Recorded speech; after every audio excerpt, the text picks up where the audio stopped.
Hello दोस्तों, आज मैं आप लोगों के साथ इस फूल जिसको कि आप बहुत अच्छे से जानते हैं, हो सकता है आप में से कुछ को इसका नाम ना पता हो, लेकिन देखा आप सबने है और पहचानते भी बहुत अच्छे से हैं। कुछ रीजनल लैंग्वेज में इसे गुल मेहंदी भी कहते हैं, इंग्लिश में इसे लैंटाना कहते हैं और आप मुझे बताइएगा कि आपके एरिया में इसे क्या कहते हैं। तो इस प्लांट के बेनिफिट बहुत सारे हैं, लेकिन इस प्लांट को यूज़ करने से पहले इसकी पत्तियों से, फूलों से या फिर इसके अंगों से कैसे हमें इसके गुणों के, औषधीय गुणों के और अपने हेयर और स्किन के लिए कैसे इसके फ़ायदे ले सकते हैं, तो ये सब हमको बहुत ही सावधानी पूर्वक करना है, क्योंकि ये बहुत ही इरिटेटिव प्लांट होता है। इसमें बहुत छोटे छोटे रोए होते हैं इसके पत्तों में और ये थोड़ा हानिकारक भी हो सकता है, तो बहुत ही ध्यानपूर्वक आपको ये वीडियो देखना है। स्किप करके आपको नहीं देखना है, क्योंकि स्किप करने से क्या पता कुछ ना कुछ तो छूट ही सकता है। इसके लिए कंटिन्यू देखें। तो शुरू करते हैं।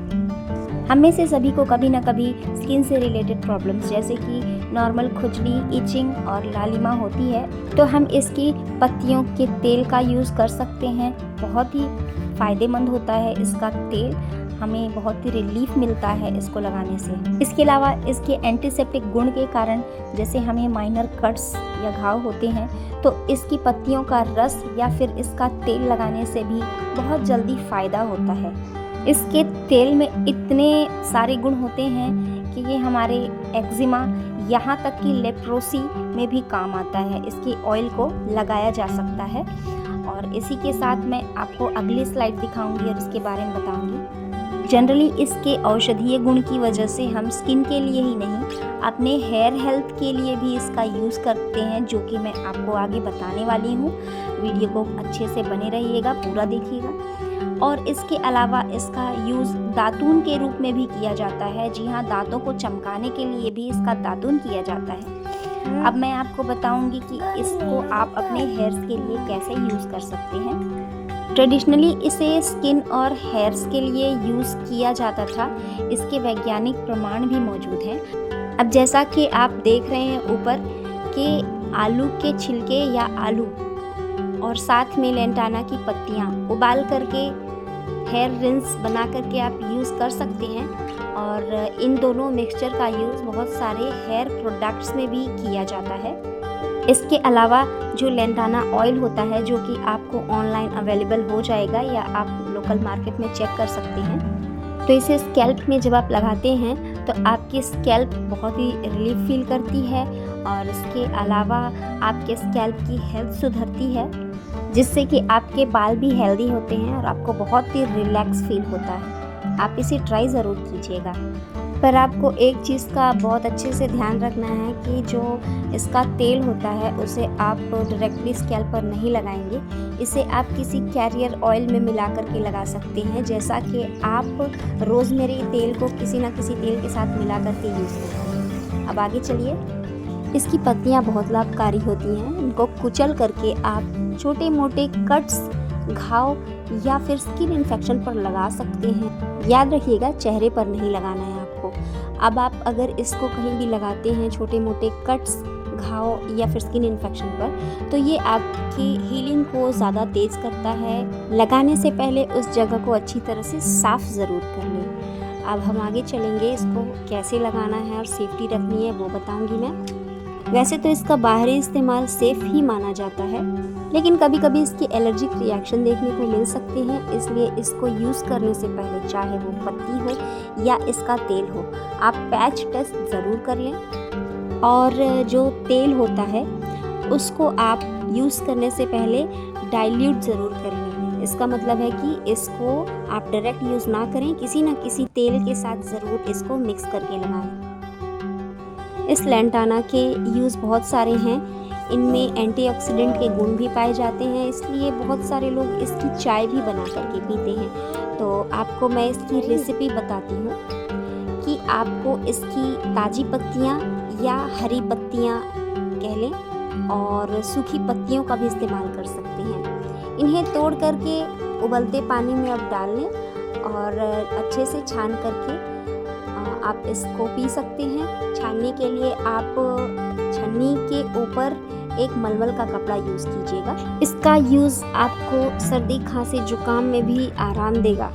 इसे बहुत ज़्यादा गर्म नहीं पीना है, छान करके आप थोड़ी देर रख दीजिए और हल्का गुनगुना जब हो जाए तभी इसे पीजिएगा।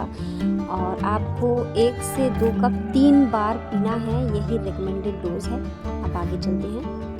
तो अब जब भी लेंटाना का पौधा लगाते हैं या फिर आप कहीं लगा हुआ देखते हैं तो आप एक चीज़ नोटिस करेंगे कि आसपास के पौधे ख़त्म हो जाते हैं या फिर वहाँ पर होते ही नहीं हैं। इसका कारण ये है कि ये अपने आसपास या फिर वहाँ पर होने वाले नेटिव प्लांट्स को ख़त्म कर देता है। तो ये इसकी एक बुरी चीज़ है। अब फाइनली हम इसके नेगेटिव इफ़ेक्ट्स जो होते हैं, जो इसके साइड इफ़ेक्ट्स होते हैं, उसके बारे में भी बात कर लेते हैं। जैसा कि मैंने बताया कि आपको बहुत ही ध्यान रखना है, इसके साइड इफ़ेक्ट्स भी होते हैं जिसमें कि डिप्रेशन, डायरिया, उल्टी, वीकनेस और यहाँ तक कि लीवर फेलियर की भी समस्या हो सकती है। इसलिए आपको बहुत ही सावधानीपूर्वक यूज़ करना है, बल्कि आप किसी आयुर्वेदिक डॉक्टर से इसके बारे में परामर्श कर सकते हैं। इसको आप डायरेक्टली स्किन पर मत लगाइएगा, क्योंकि इसमें छोटे छोटे जो रोए होते हैं उससे आपको खुजली बहुत ज़्यादा हो सकती है। और यहाँ तक कि जब आप इसको खुजलाते हैं तो आपकी स्किन पर बड़े बड़े चकत्ते से आ सकते हैं, जो कि बहुत ज़्यादा प्रॉब्लमेटिक होते हैं। और आपको उसके बाद अगर ऐसा होता भी है तो आप एलोवेरा यूज़ कर सकते हैं, उस जगह पे एलोवेरा रब कीजिएगा तो वो काफ़ी ज़्यादा आराम देगा आपको, अगर इन केस ऐसा होता है तो। अदरवाइज़ इनसे दूर ही रहिएगा। इसमें छोटे छोटे कांटे होते हैं, आप देखिए इनकी पत्तियां बहुत ही रोएदार होती हैं और इसके ऊपर इस तरह के फूल लगे होते हैं और इसमें फल भी होते हैं। और वैसे तो हम जब छोटे थे, छोटे छोटे आपने भी कभी न कभी ऐसा किया ही होगा।